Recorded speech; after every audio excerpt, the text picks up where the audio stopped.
Hello there guys, welcome back to Younes Talks Football, welcome back to a brand new video. I hope all of you are doing well today. I have to be honest with you, today I'm coming in with one topic where I'm not very happy. I'm not very happy today. No, there's other things to be happy about, but there's one piece of information here which I'm not happy about. We're going to get into it. Before we do though, I want to let you know this video is brought to you and sponsored by the OneFootball app. All of your latest, including every single bit of information that I'm about to give to you in this video, you'll find in the OneFootball app in greater detail. For anyone that wants to dive in, hit the link in the description for all of your footballing needs. And during this transfer window, all of your latest news, you will find it all at the press of a button, all in the disposal of your phone in front of you, there and ready on the OneFootball app. So make sure you download the OneFootball app now, link in the description, and enjoy, just like I do. Now, Chelsea fans still panicking. Lovely. Nothing's changed then since yesterday. Beautiful. Okay. Here's the thing though. Chelsea fans are panicking for players like Dembele, for players like Koundé, right? I've already told you where I stand on it. I'm not worried. In terms of Dembele, I think Dembele will be joining Chelsea. I'm not worried there. In terms of Koundé, I would be shocked if he doesn't join Chelsea. If he doesn't join Chelsea, we should just get rid of the scouting department. We should stop doing transfers. We should just focus on the lads coming from the academy and not bother doing any business ever again. Yeah, because Koundé is basically a Chelsea player right now that just hasn't signed a contract yet. That's how flipping close it is. Anyway, so those, I'm not concerned. I'm not worried, okay? But I've made it clear. I think the success of Chelsea Football Club comes down to getting a defensive midfielder. We need to get a DM in order to unlock the rest of the team. Unlock. Whether it's in a back three and we have a double pivot with a DM that can sit and protect and destroy consistently.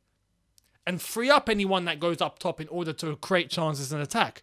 At the same time, it unlocks the possibility of us going to a 4-3-3 long term, because now we have a DM, an actual defensive midfielder that can play in that role and bring back the 2 8s that we used to have at Chelsea Football Club, where now under Thomas Tuchel, I feel like with a proper defensive midfielder, those 2 8s will be able to flourish. We haven't had that yet. It's all down to getting a DM. We know.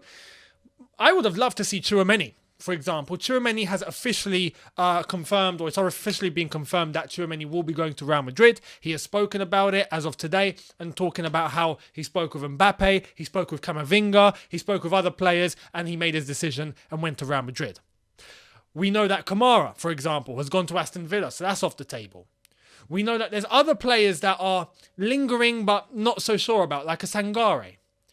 We know that there's Declan Rice, and this is the most popular one amongst the Chelsea fan base, but the most polarising as well, because there's many fans that love him. Yes, we want Declan Rice, and there's many fans that go, no, we shouldn't. Primarily, not because of his footballing ability. We all acknowledge that Declan Rice is at least a decent defensive midfielder. 100%. Accustomed to the Premier League, is solid, will fit in like a glove, I think, but many people's concern is the transfer fee. 150 million? What? How are we going to pay that? I agree. I do think West Ham budged for a lower fee. I think they've set the bar so high just so they get something good in return. If you're talking 90, 100 million, I think you start turning their heads. But even then, I hear some Chelsea fans going, we shouldn't be spending that much. There's no need to spend that much. Why are we going to splash 100 million on Declan Rice? Why are we just going to be wasting money and throwing it out the window when there's other defensive midfielders? I hear that. I hear that. But in terms of bringing us back to the point of who does Thomas Tuchel want in this team? It does seem like he wants Declan Rice, but are there other defensive midfielders? I think there was one. Well, not anymore. Not anymore. No, not anymore, because Tottenham, flipping Tottenham, yeah, Tottenham have gone in for him, and they've got him. Tottenham. As a Chelsea fan, you know, we when it comes to Tottenham, Spurs, you know we don't get on. But from a footballing perspective, right, from a neutral perspective, this is one hell of a signing for Tottenham. This is beautiful business for Tottenham. Let's check this out. As much as it pains me as a Chelsea fan, let's take off the blue tinted glasses and let's have a look at this. Tottenham are set to complete their 3rd signing. Agreement in place for Bissouma. Joining from Brighton, as first reported by Gary Jacob. Final details on the add-ons. 26 million euro fee. Spurs are offering Bissouma a 5-year deal. New midfielder is coming for Conte.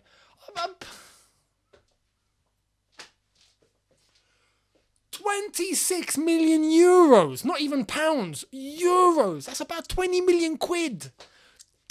They got Bissouma for 20 million quid. Spurs got Bissouma for 20 million quid. Nah, get out of here, man. Get out. I can't believe this. I feel robbed. I'm not even a Brighton fan. I'm not even a Spurs fan. I feel robbed. As a Chelsea supporter, where we need a defensive midfielder, I feel like I've just been crushed. I thought Bissouma was going to cost 50. Maybe even 60. Yeah? Surely. You'd be that... Brighton have agreed to 26 million euros. Nah, come on, man. I don't. And this is Tottenham, the club that don't normally get a checkbook out. Although now it does seem like evidently they are backing Antonio Conte. 26 million euros. Oh my God, man. For a defensive midfielder who's been smashing it, who's in the Premier League. And I understand right now there is a case. Yeah, there is a legal case around Bissouma, which apparently is going to be resolved quite soon. So, anyway, we can't get into that in great detail. But this is a deal, man. This is a deal. I mean, I feel like Chelsea have missed something here. And I hope this doesn't come back to bite us. Because if Declan Rice doesn't happen, I don't know what DM we're going to get now. You know, we had options before. Well, I would have loved Tchouaméni. I would have even loved the Kamara. Kamara caught my eye very briefly before Aston Villa came out of nowhere. But very briefly, he caught my eye. Bissouma, we all know Bissouma. They're all gone. We've literally only got Declan Rice here. And I'm not sure if a deal's going to be done. You know, we're going to have to splash money for this one. But I don't know if West Ham are actually even going to let him go. As much as I think Declan Rice wants to move, it's a lot of money. 26 million euros for this guy. Oh, come on. I feel scammed. Anyway, let's move on. Tottenham, congratulations. This is one hell of a signing for you guys. Exactly what Tottenham need. They need that defensive stability in midfield. They're about to get it for such a low fee and a 5-year deal. Let's move on before I punch something. David Ornstein has filled us in. I'm going to give you some Man United news very, very briefly. But Christian Eriksen. Man United understood to have made an offer to Christian Eriksen and are among the clubs interested in signing him. 30-year-old Denmark playmaker, a free agent after Brentford contract ended. Man United's summer priority remains De Jong, but other options too. I don't really know what to think of this. Eriksen's a good player. After what he's been through as well. I mean, fair play to him. Done well at Brentford. We know he's a great talent on the ball. Is he what Man United need, though? I don't think so. I think Man United... I mean, De Jong, yes, you know, definitely one for the future. Loads of ability. Will cost an arm and a leg. But for Manchester United, this is Manchester United we're talking about here.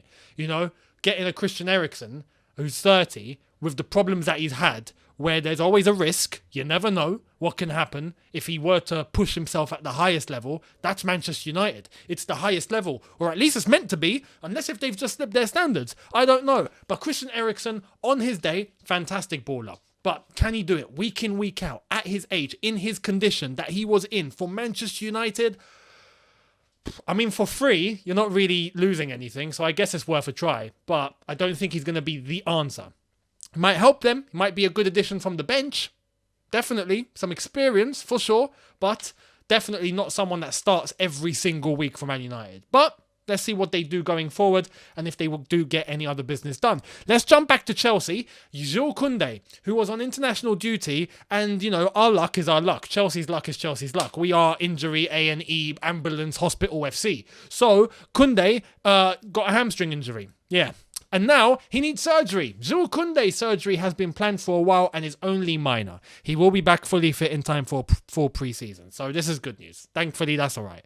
Didier Deschamps spoke after the game.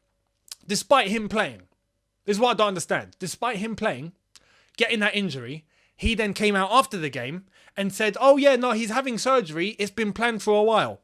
Well, why did you select him? Anyway, look, Deschamps going to be leaving the French team, so there's not much of an issue there. But, my God, Deschamps, sometimes. I mean, the things that he's done for Kante, right?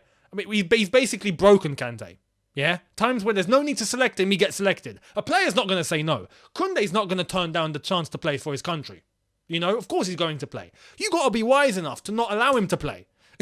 You know, anyway, thankfully Koundé's injury isn't serious, and he's having surgery, which has been planned. But yeah, he will be back fully fit before pre-season, so there is still the chance that Chelsea sign him and he'll be ready for pre-season. So there's that. Let's jump into another piece of news for Chelsea Football Club. It's coming in thick and fast, but this is about the goalkeeping situation. Thomas Strakosha now attracting interest, available on a free transfer. Chelsea are considering him as one of the options, but only in the case Kepa will leave the club this summer.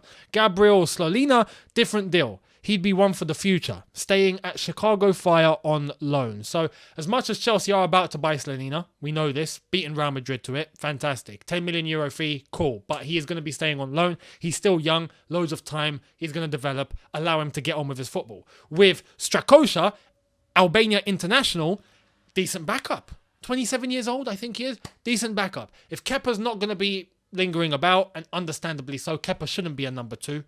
He should be somewhere playing football regularly. That is where he is. That is his level. So good luck to him. And if he does leave, I understand it. But Chelsea will need a good backup. And to Edouard Mendy, someone I think that will be content with that, is a Strakosha. So I'm happy with that. Albanian international, fairly decent. And I think as a backup, will be happy and content with that. And I think has a bit of ability in order to fill in when he's needed to fill in. When Edouard Mendy can't, he's there and will be okay. So for me, that's decent enough. We'll see what happens. Now, we know Marcos Alonso could be leaving Chelsea Football Club and heading off to Barcelona. Who's going to be the backup then? Is it going to be Emerson? Hopefully not. And I know a lot of you agree with that. But it seems like Chelsea have turned their eye to someone. And someone I am personally going to advocate for here. This could be good. It's not Cucurella. I want it to be Cucurella. But if this is someone coming in to be a backup with the potential of becoming a main player, this could be it.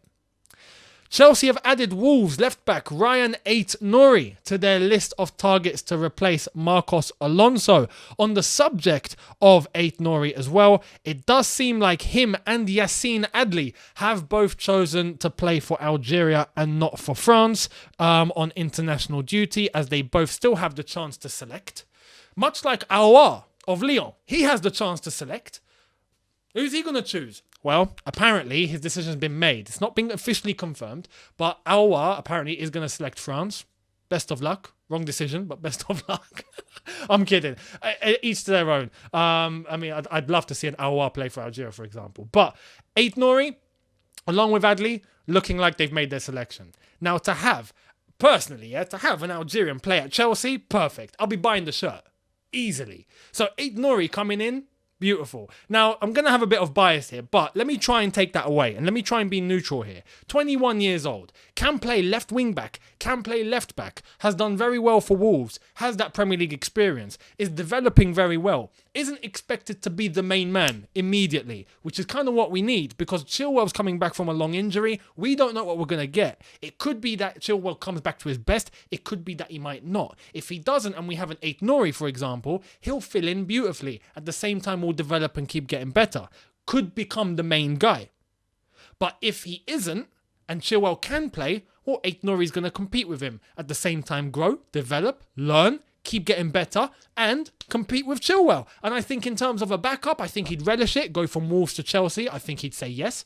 And in terms of potentially taking over Chilwell, if Chilwell doesn't come back as he should because of the injury, Ait-Nouri has an opportunity of a lifetime here. So I'd take this easily. Ait-Nouri to come in to replace Marcos Alonso, yes please. Yes please. If it's not Cucurella, give me Ait-Nouri all day long. And then I can end up buying a Chelsea shirt with his name on it, and then an Algeria shirt with his name on it if he has selected Algeria, which it seems like he has. So I'd be a very happy man. Now, let me know what you think in relation to everything that I've mentioned in today's video. All across the board, let me know down below. I'd love to hear it. Bissouma.